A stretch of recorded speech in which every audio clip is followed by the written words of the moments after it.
tell us about the order and how you came to discover it exists? Well, thank you. I'm very happy to be here. The order is truly a secret society. It was founded in the United States at Yale University in 1833. It has continued and exists down to the present day. Each year, the order takes in 15 men, senior students from Yale University. Never more than 15, only once has it been less than 15.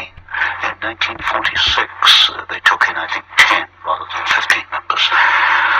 So what we have is a secret society which, over the last 150 years, has accumulated about 2,500 members, of whom perhaps 500 are alive today. Of this 500, perhaps 100 are actively in pursuit of the objectives of the order. It's not another college fraternal society. Yale University is the only university in the United States, or indeed the world, which has senior societies. These are societies where the 15 are selected in the junior year and actually are initiated at the beginning of the senior year. They stay on campus only 1 year as members. They are called knights. When they graduate, they leave the university, they go out into the world, then they're known as patriarchs. So at any one time, you only have 15 knights in existence, and for the rest of their lives, they're known as patriarchs, and they work during their lifetime, or a number do, towards the ends of the order. They are pretty much guaranteed success. Certainly they're guaranteed financial success. And in my reading of the material I have, I infer that so long as they go along with the purposes of the order, so long as they gear their careers and their lives towards certain ends, then they are guaranteed success. How did I come to this knowledge? Well, up to 6 months ago, I denied that there was a conspiracy, because frankly I couldn't prove one. I suspected a conspiracy, but I couldn't prove there was one until 6 months ago. Well, a little before 6 months ago, I received the catalog, which is the membership list of the society, all the way back to 1833. And I received some of their internal documents, enough for me to put together the way they correspond with each other, the operations within the order, to some extent their problems, and to some extent their objectives. Now, this is the book, An Introduction to the Order, by Anthony C. Sutton. It has a skull and bones on the front and 322. The 322 is an identification. The order has a temple on the Yale campus. A temple? A temple, yes. It's a building maybe this 50, 60 feet by 40 feet, maybe 40 feet high. There's no windows, 2 big steel doors. We know what the temple looks like because back in 1880s, a number of Yale students became a little unhappy about what was going on inside this temple. Well, when they went by it at midnight, sometimes they heard strange noises and all kinds of rumors on the Yale campus as to what this might be. There was a break-in. I call it the Yale Gate. There was a break-in to the temple, and the students who broke in cataloged what they found, and they made a drawing, a design of the interior of the temple. And 3 of the rooms are numbered. One is 322, one is 323, and one is 324. 322 is also, I suspect, the chapter number. And also in correspondence between members, they conclude their correspondence where you and I would conclude yours truly or yours sincerely. They conclude yours in 322. Why 322? There are several theories for this. One is that the order originated with Demosthenes the Greek in 322 BC. That's one theory. Another one is that it stems from the founding date in the United States, which was 1832. So really we have the last two numbers, 32, the second chapter of founded in 1832. The skull and crossbones are prominent in their ceremonies, initiation ceremonies. This is a symbol of death. Now, why would they take a symbol of death? Yes, from what I understand, when a new member is initiated, that would be in the senior year at Yale, he's placed within a coffin. Oh, my. And now we only know this from the Yalegate papers. These, I call it Yalegate. And from the photographs we have of members inside the temple, many of these photographs are the 15s sitting around a table, and they have this skull and the crossbones sitting on the table in front of them. It is the symbol of death, and it has been called the Brotherhood of Death, and I think it probably more adequately should be called the Brotherhood of Death. So what I've had to do is look at the history, the biographies of the leading members of the order, and reconstruct their career, and see if there's a common pattern in their careers.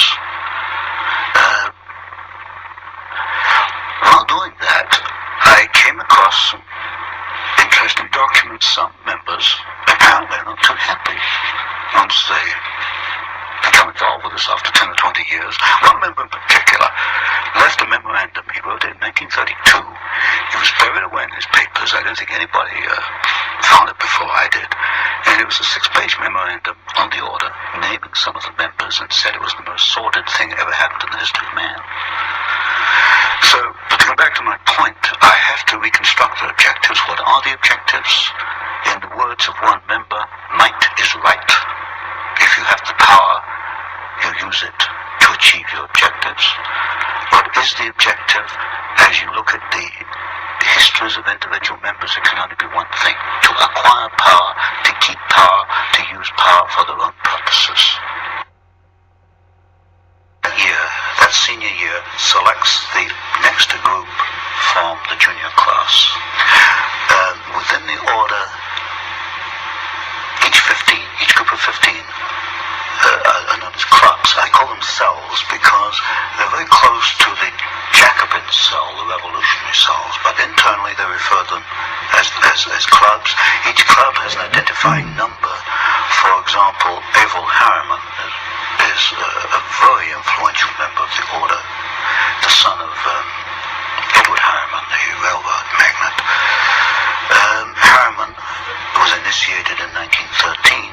His club number is D111.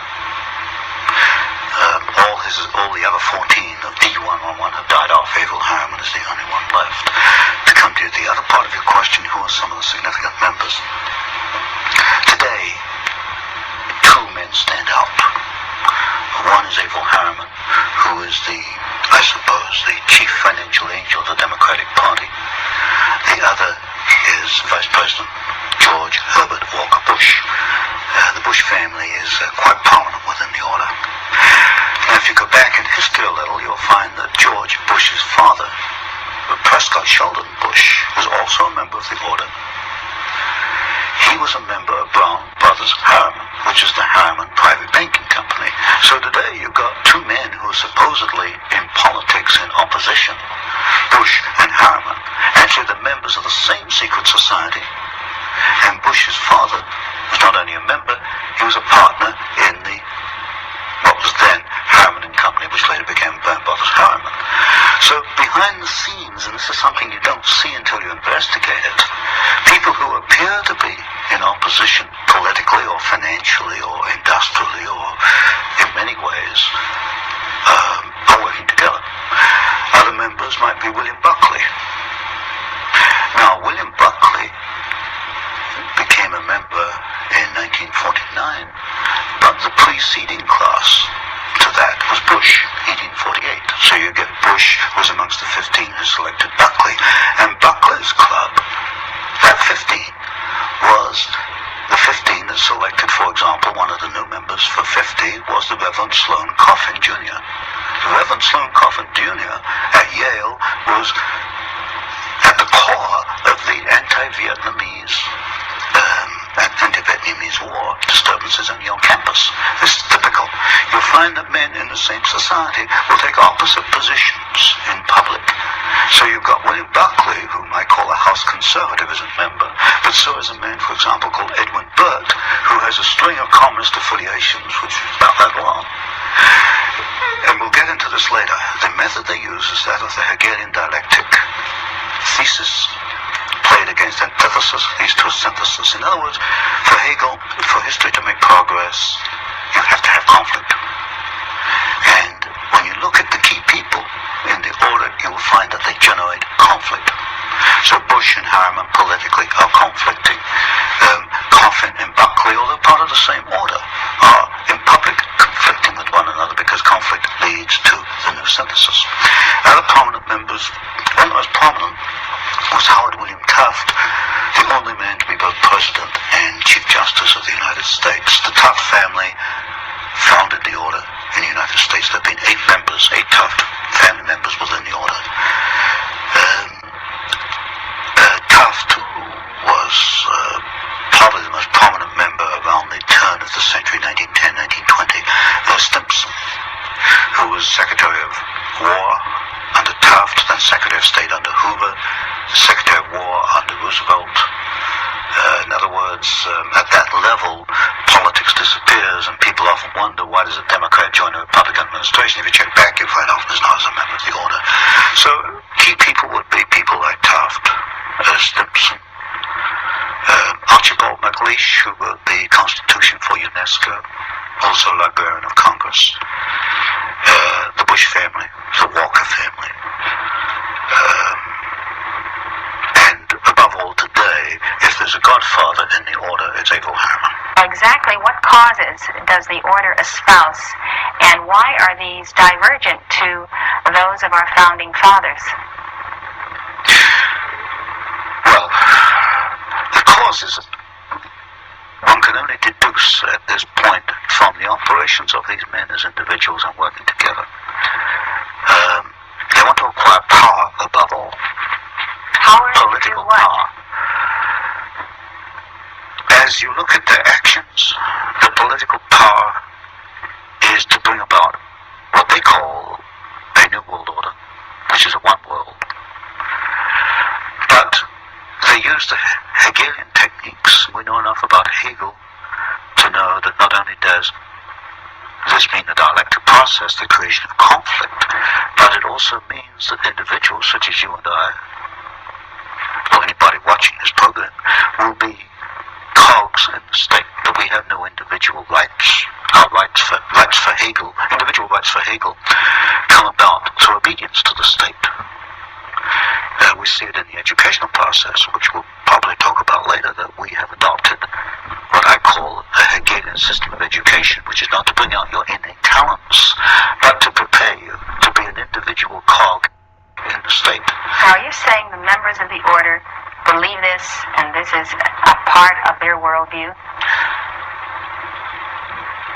I would say that there is a minority within the order that does believe it. There's one thing I've learned in looking at the papers, that they're not all active. Maybe at any one time only 20% are active. Undoubtedly, the 20% that are active have this goal. If you look at Taft's great work, although as a president he hasn't accounted for very much in the literature, Taft's great work was to bring about the world court, international law. International law and a world court will be essential in a new world order. If you take, for example, the career of Bush, Vice President Bush, when he was ambassador to the United Nations, he helped a process called Mondialization, which was a process by which an individual American city would adopt United Nations stature. In other words, it's a diminution, a dilution of U.S. sovereignty. So if you look at these individuals, Stimson is another very good example. Abel Harriman, certainly, in the way he's financed the Soviet Union, has worked towards the build-up of the Soviet Union. If you look at these individuals and ask what is the common pattern is the creation of a one world. Now, supposedly, these people believe that they are great benefactors of our society, the wise men, those who are especially endowed to rule, and who also believe that the best interests of America happen to be their own best interests as well. I have never seen anything in the literature which leads me to believe that they have our individual rights in their hearts. What I do see in the literature and in the documents is a ruthless drive to acquire power for themselves and to help each other, because this is one of the tenets of the order, that if you have three men coming before you for a job,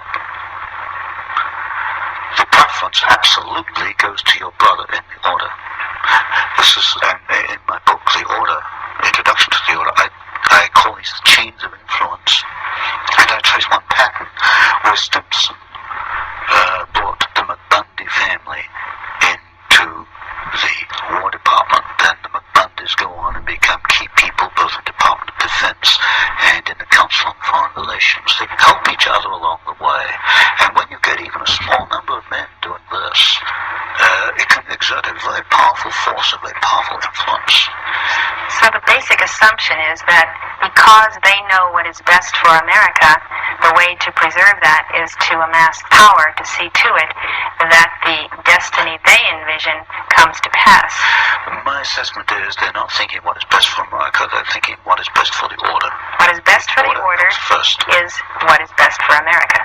In their order. Yes, in their eyes. So what's good for us has to be good for America, so we will remold America according to the pattern.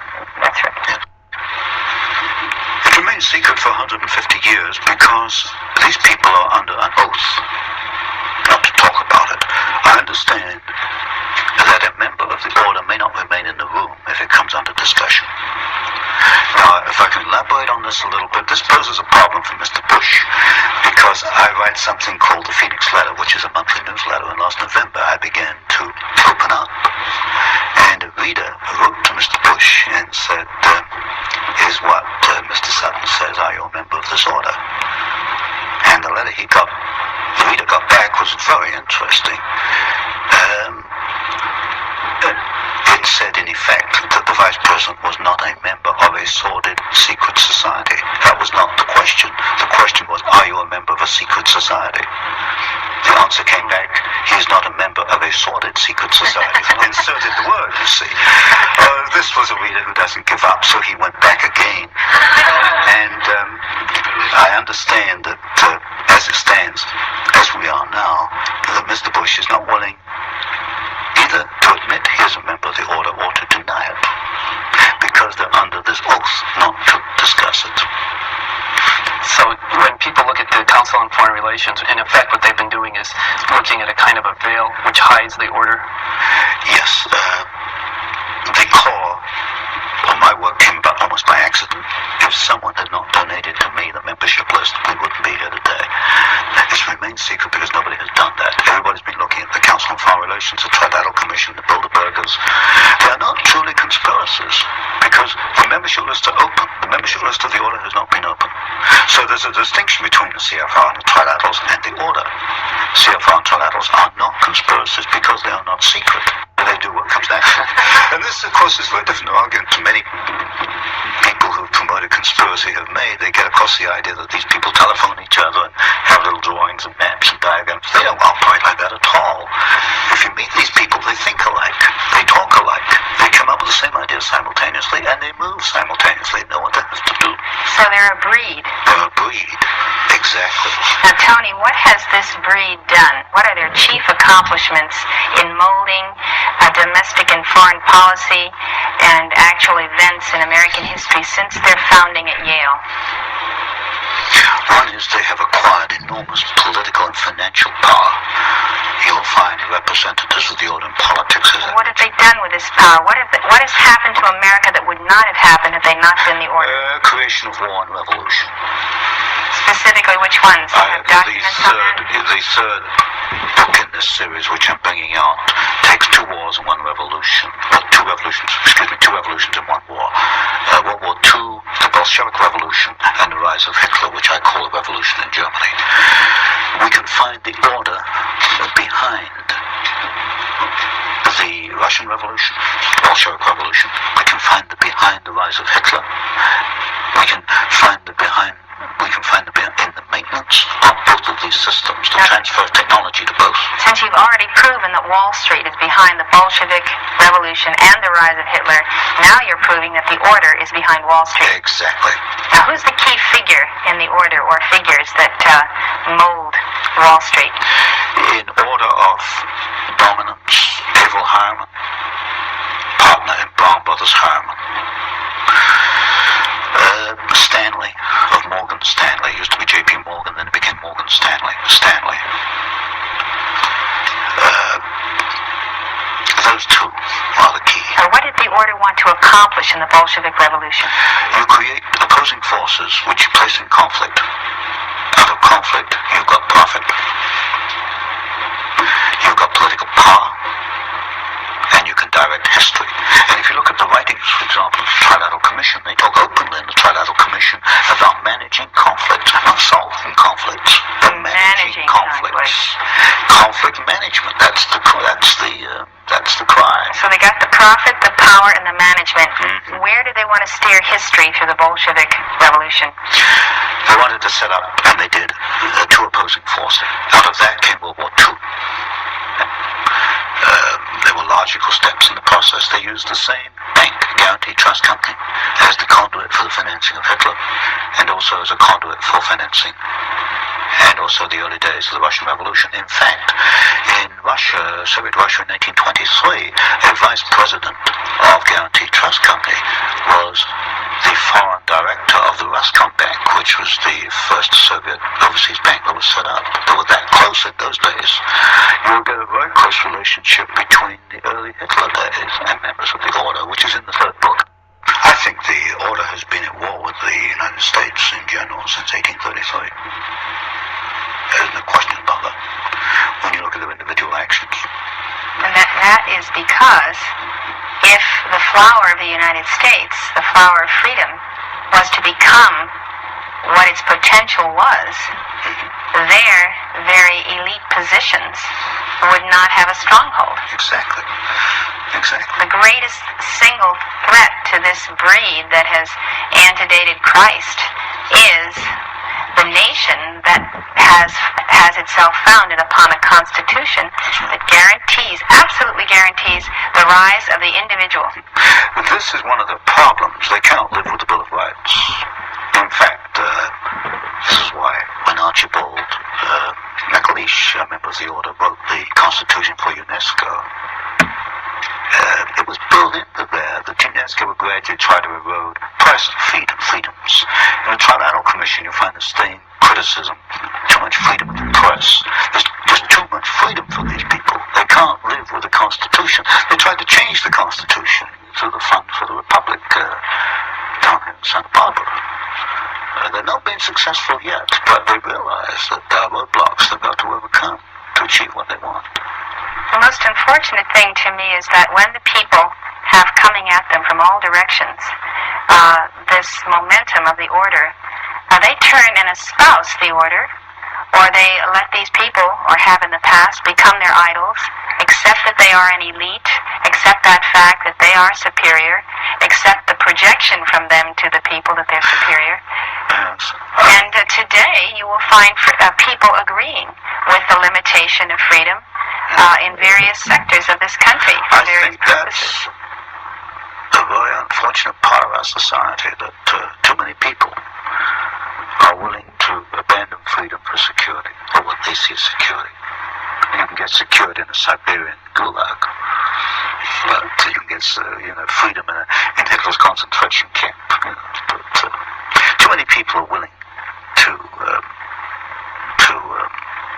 give up freedom for security. Too many people are willing to look at these people as miniature gods. And because they have achieved power, don't ask how did they get power, or what they're going to do with the power, but just the fact that they have power makes them a god, and therefore they worship them. This, to me, is unbelievable. People, I put in one of my books, we've got 23 30 million degree holders in the United States, people who've earned a college degree, but they don't question the statements which are made by these people. Well, it's an amazing thing that people, educated people, can accept that the interference with private property rights, or with the press, or public assembly, or religion, free speech, the interference with that can somehow be necessary to the continuity of the republic, or the security of the nation. It's ridiculous. I can't answer for these people. All I hope is that they will examine their own consciences and their own mind. Well, Tony, I think that in conclusion, it's very important that we understand how you developed in your third book, which is about to come out, the development of conflict to produce war or peace that they're choosing, and how that has worked, let's say, in Vietnam, or in the situations that are occurring today in the Middle East, where there is great conflict. How is the order managing the conflict we see on the globe today? Well, as I mentioned before, basically it is using the Hegelian dialectic. You establish one side, then you establish the other side, then you bring them into conflict, then you manage that conflict. So you establish Soviet Union, you establish Hitler, you bring them into conflict, World War II. By managing the conflict, you can control the next decade or so. And as I mentioned, we built up the Soviet Union. We're building up China today, communist China. We're even going to send military technology. So by 1990, 2000, we've established the two sides. We bring them into conflict. Now tell me, why does Reagan go along with these agreements with Red China, which he just did, to supply this technology? He's not a member of the order. Why does he respond to its stimuli? Because you've got a group within the administration who are members, who are connected with the order. When you get a group of quite capable men working together, they can wear down opposition, they can erode opposition, because they're all kind of marching in step. If you get 3 men marching in step, they can do more than 20 men marching to their own step. Don't make my point here. And within the order, for example, or within the administration, you've got, for example, Mr. Bush, and the people around Mr. Bush, Mr. Baker, Chief of Staff in the White House. And gradually you've seen the weeding out of those individuals who are independent. They've either resigned or they've been moved out to other departments. So, in effect, the order has taken over very gradually, very carefully, without any fanfare. How is the order then managing the conflict in the Middle East? It's hard to believe that the Arabs or the Iranians or the Iraqis are actually under anyone's control except their own. I can't fully answer that today. Many of these questions you can only answer maybe 10 years later, when you can look at it in perspective. For example, I can look at Pearl Harbor today and see quite clearly a much different picture on Pearl Harbor than was put out in 1941. I can't look at the Middle East today and make too much sense, except you've obviously got two sides. You've got the Hegelian dialectic at work. You've got conflict being created, conflict being managed. The Marines go in, the Marines go out. Today, what Iraq is attacking the Iranian oil bases. You've got the deliberate two sides in these conflicts, the deliberate creation of conflict and the management of conflict. Put it this way, is Castro in Cuba because the order wants him there? Could I rephrase the question? Is Marxist Angola remaining a Marxist Angola because the order wants him? The answer there is yes. Because I know in Angola, the Gulf Oil Company is the biggest supplier of foreign exchange to Marxist Angola. Pull Gulf Oil out of there, there's no more Marxist Angola. I can't answer as clearly for Cuba. So Gulf Oil wants Marxism? Oh, yes, it wants, undoubtedly. And Marxism supports Gulf Oil? Oh, yes. In fact, Cabinda, the Gulf Oil installation in Angola, is defended by Cuban troops.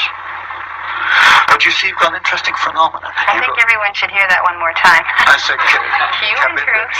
Cabinda, which is the Gulf Oil installation in Angola, Marxist Angola, is defended by Cuban troops. So here we have Cuban troops defending a capitalist so-called monopoly. Capitalist. But one of the first things you learn in this business is forget about capitalism versus communism. That is absolute nonsense. The two are behind the scenes, are hand in hand. It's a capitalist-communist conspiracy. one conspiracy. Yes, but you need Intertwined. the so-called conflict between the two to keep people focusing. Keep you looking over there. Capitalism versus communism.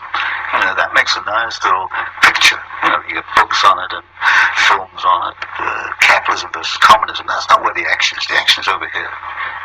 Well, what's the greatest single threat to the United States in terms of Central America, Nicaragua, El Salvador, the government of Mexico, that we need to be aware of in terms of an understanding that it is the order that is arranging things that are very detrimental to the future of this country? Well, they have a complex picture.